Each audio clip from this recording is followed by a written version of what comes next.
उम्र 14 से 25 साल, ये वो उम्र होती है जब इंसान की जो एनर्जी होती है वो पीक पर होती है। इस एज में हम जो चाहें वो कर सकते हैं, जो चाहें वो बन सकते हैं, लेकिन कुछ गलतियों की वजह से हम थोड़े से पीछे रह जाते हैं। हम हमारे हाईएस्ट पोटेंशियल तक नहीं पहुंच पाते। आज मैं आपको 6 गलतियां बताऊंगा जिन्हें करने से आप बच सकते हो, जिसकी वजह से हजारों लाखों लोगों का भविष्य बर्बाद हुआ है। आप इन्हें करने से बच सकते हो और एक महान इंसान बनने की ओर आगे कदम बढ़ा सकते हो। पहली गलती, not following your dreams. Scientist ने एक बार सर्वे किया जिसमें उन्होंने 40 साल की उम्र वाले 60 लोगों से पूछा कि पास्ट की कौन सी घटनाएं हैं जिनका पछतावा आपको अभी तक होता है। तो उन 60 में से 45 लोगों ने बताया कि उन्हें सबसे ज़्यादा पछतावा ये होता है कि उन्होंने वो काम किए ही नहीं जो वो करना चाहते थे। उन्हें उन कामों का पछतावा नहीं है जो कि उन्होंने गलत किए, उन्हें उन कामों का पछतावा है जो कि उन्होंने कभी किए ही नहीं। आपने वो कहानी तो सुनी होगी जहाँ पर 2 भाई होते हैं, एक 5 साल का और एक 12 साल का। दोनों खेलते खेलते एक बार जंगल में चले जाते हैं और जो बड़ा वाला भाई होता है वो गलती से कुएं में गिर जाता है और गिरने के बाद वो अंदर चिल्लाने लगता है क्योंकि उसे तैरना नहीं आता। तो छोटा भाई जो होता है वो ऊपर मदद के लिए खूब चिल्लाता है, लेकिन दूर दूर तक वहाँ पर कोई भी इंसान नहीं था। तो ऐसे में उसे सिर्फ एक ही उपाय दिख रहा था। उसने रस्सी से बंधी हुई बाल्टी को कुएं में फेंक दिया और अपने भाई को कहा कि इसे पकड़ लो। और उस 12 साल वाले बच्चे ने बाल्टी को पकड़ लिया और 5 साल वाले बच्चे ने अपना खूब जोर लगाया और फाइनली उस 12 साल वाले बच्चे को, अपने बड़े भाई को, कुएं से बाहर निकाल लिया। और जब वो दोनों गांव गए और ये सब घर वालों को बताया तो वहां पर किसी ने भी उनकी बात का यकीन ही नहीं किया, क्योंकि एक 5 साल का बच्चा 12 साल के बच्चे को कैसे खींच सकता है। लेकिन उस गांव का जो सबसे समझदार आदमी था वो उनकी बात को मान लेता है। सभी लोग उस समझदार व्यक्ति से पूछते हैं कि आखिर उस बच्चे में इतनी शक्ति आई कहाँ से। तब वो बताता है कि बच्चा ऐसा सिर्फ इसलिए कर पाया क्योंकि वहां पर दूर दूर तक कोई नहीं था उस बच्चे को ये कहने वाला कि तू ये नहीं कर सकता। और यहाँ तक कि वो खुद भी नहीं था क्योंकि उसे अपने भाई को बचाना था। आपको अपने आप से एक सवाल करना है कि अगर उस बच्चे की तरह दूर दूर तक कोई भी मुझे जज करने वाला नहीं हो तो मैं क्या कर सकता था। अगर आज की डेट में मुझे कोई भी जज नहीं कर रहा है तो क्या क्या काम है जो कि मैं कर सकता हूं, जो कि मैं नहीं कर रहा हूं सिर्फ इसलिए क्योंकि लोग जज करेंगे। तो इसका जो भी आंसर आपको मिलता है तो उसे तुरंत आज की आज ही स्टार्ट कर दें, क्योंकि अगर आपने नहीं किया तो आने वाले टाइम में आपको बहुत पछतावा होगा कि काश मैं कर लेता तो आज ये दिन ना देखना पड़ता। उसका पछतावा जो है ना वो नहीं होना चाहिए, क्योंकि समय फिर से कभी नहीं आएगा। और हजारों लाखों लोग ये गलती करते हैं, अपने ड्रीम्स को फॉलो ही नहीं करते हैं सिर्फ इसलिए क्योंकि उन्हें जज करने वाले बहुत होते हैं। इस गलती को करने से बचें और अपने सपने पर आज ही काम करें। Number 2, standing up against bullies.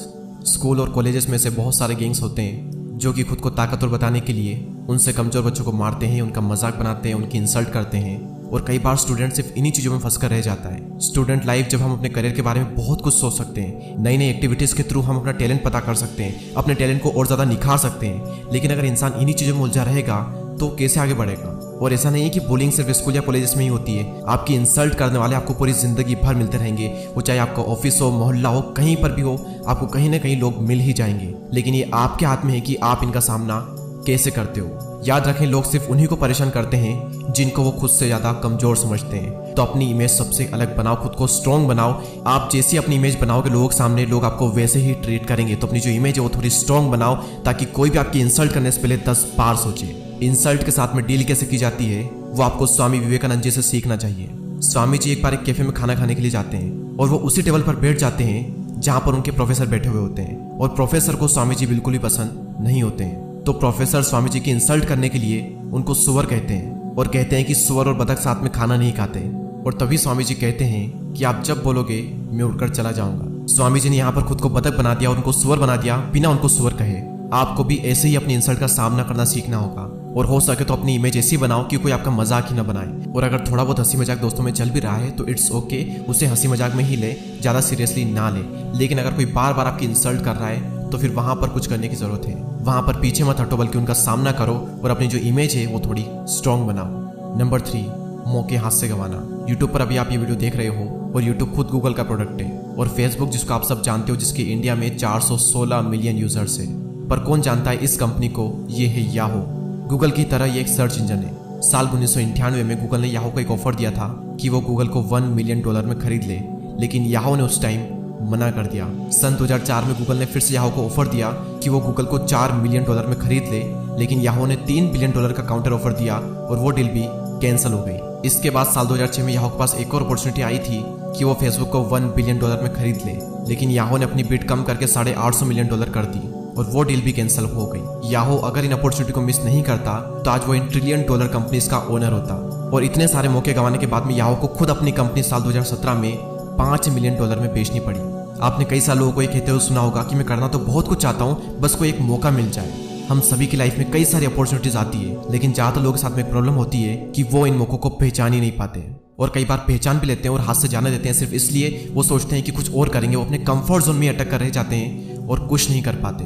और जो इंसान आज के डेट में ये कह रहा है कि मेरे पास अपॉर्चुनिटीज़ नहीं है, तो उसे ज़िंदगी में कितने ही मौके मिल जाए वो हमेशा यही कहेगा, क्योंकि जितनी अपॉर्चुनिटीज़ हमारी जनरेशन के पास में है उतनी शायद ही किसी जनरेशन में रही होगी।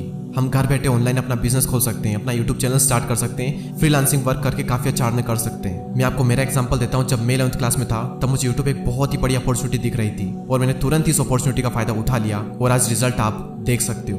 तो अगर आपको भी मेरी तरह कोई अपॉर्चुनिटी दिखती है तो उसे हाथ से जाने मत दो, बल्कि उसका फायदा उठाओ, क्योंकि आपको नहीं पता कि कौन सा मौका आपकी जिंदगी बदल सकता है। Number 4, wasting your prime years. आप एक बार इस विजुअल को देखिए। प्राइम ईयर्स यानी 18 से 25 साल तक का समय, ये हमारी लाइफ का वो टाइम होता है जब हमारे पास में टाइम और एनर्जी की कोई कमी नहीं रहती। आप इंडिपेंडेंट होते हो, आपके पास इतनी रिस्पॉन्सिबिलिटीज भी नहीं होती है और ना ही आपको किसी बात का इतना स्ट्रेस होता है। लेकिन ज़्यादातर लोग इस एज में अपने टाइम को, एनर्जी को पार्टी करने में, गेम्स खेलने में और साथ साथ 8-8, 9-9 घंटे सोशल मीडिया पर वेस्ट कर देते हैं, जबकि इस एनर्जी और टाइम का यूज़ करके वो अपनी ज़िंदगी में इतना कुछ कर सकते हैं जिसका उनको खुद भी अंदाजा नहीं है। आप ही की एज में आपसे भी बुरी कंडीशन से निकल करके लोगों ने ऐसा ऐसा काम कर दिया जिसका आप सोच तक नहीं सकते, और आपके पास में सब कुछ है लेकिन फिर भी आप हाथ पर हाथ धरे बैठे हुए हो और अपनी जिंदगी को, अपने प्राइम ईयर्स को वेस्ट कर रहे हो। ये जो एज आपको मिली है इसमें कुछ करो, अपनी एनर्जी और टाइम का सही से यूज करो, रिस्क लो। जिंदगी में एक रोमांच होना चाहिए, बोरिंग जिंदगी हमें नहीं जीनी है। ये पार्ट आपकी जिंदगी का सबसे इंपॉर्टेंट पार्ट है, और अगर आप इसे ही बर्बाद कर दोगे तो समझो जिंदगी बर्बाद हो जाएगी। 5वीं गलती, अपने आप को दूसरों से कमजोर समझना। जब जब हम अपने से ताकतवर इंसान, ज़्यादा नॉलेजेबल, टैलेंटेड इंसान को देखते हैं तो हम ये सोच लेते हैं कि दूसरे हमसे ज़्यादा बेहतर हैं, लेकिन इसी के साथ साथ हम ये भी मान लेते हैं कि हम उनसे बदतर हैं। अगर वो हमसे ज़्यादा योग्य है तो हम ये मान लेते हैं कि हम उनसे कम योग्य हैं। आप पूरी दुनिया घूम लो, हर इंसान में आपको कुछ न कुछ ऐसा ज़रूर मिलेगा जो कि उसमें आपसे अच्छा होगा, और हर इंसान में ऐसा भी होगा जो उसमें आपसे बुरा होगा। आपको हर चीज़ में अच्छा बनने की ज़रूरत नहीं है और आप बन भी नहीं सकते। आपको ये देखना है कि कौन सी ऐसी चीज़ है जिसमें अगर मैं अच्छा हो जाता हूँ तो मेरे लिए बहुत फ़ायदा है, मेरी ज़िंदगी में एक बहुत बड़ा परिवर्तन आएगा ये करने के बाद में, तो उस एक पर्टिकुलर चीज़ में अच्छे बने। और याद रखना, जब आप किसी एक चीज़ में बहुत अच्छे होते हो तो फिर आपकी बाकी जितनी भी चीज़ें हैं जिनमें आप अच्छे नहीं हो वो सारी इग्नोर कर दी जाती है। जैसे कि विराट कोहली, वो क्रिकेट में इतने अच्छे हैं कि सभी लोगों का ध्यान सिर्फ वहीं पर है। अब इस बात की कोई परवाह नहीं करता कि वो सिर्फ 12th क्लास तक ही पढ़े हैं। आमिर खान एक्टिंग में इतने अच्छे हैं कि सभी का ध्यान सिर्फ वहीं पड़ जाता है, लेकिन कोई इस बात की परवाह नहीं करता कि वो सिर्फ 11th क्लास तक ही पढ़े हैं। तो आपके अंदर इनफाइनाइट एनर्जी और पॉसिबिलिटीज है, और कुछ ना कुछ चीज़ों में आप बहुत ही अच्छे होंगे और साथ ही साथ कुछ ना कुछ चीज़ों में आप थोड़े कमज़ोर होंगे। तो इन थोड़ी बहुत चीज़ों की वजह से खुद को कमज़ोर ना माने। कमज़ोर आप नहीं बल्कि आपकी सोच है। और जैसा कि मैंने कहा कि किसी एक चीज़ में इतना इंप्रूव हो जाओ, इतना ग्रो कर जाओ कि आपकी बाकी सारी चीज़ें नज़रअंदाज हो जाए और आपकी पहचान सिर्फ उस एक पर्टिकुलर काम से की जाए और बाकी सारी गलतियाँ और बाकी सारी कमियाँ उसकी वजह से छुप जाए। ये थी वो 5 गलतियाँ। छठी जो गलती है वो मैं आपसे जानना चाहता हूँ कि क्या है जो कि आप कर रहे हो, या फिर आपके आसपास में कोई कर रहा है, या फिर आपने करके उसे सुधार लिया है। मैं आप सबसे जानना चाहता हूँ। तो उस गलती को कमेंट सेक्शन में ज़रूर लिखें, और इस वीडियो को लेकर आपकी जो भी राय है वो कमेंट सेक्शन में ज़रूर लिखें। और आगे भी इस चैनल पर काफ़ी सारे हेल्पफुल वीडियो आने वाले हैं, तो उनको मिस ना करने के लिए सब्सक्राइब करके बेल आइकन को प्रेस करें। मैं मिलूंगा आपसे अगली वीडियो में, तब तक के लिए जय हिंद, जय भारत।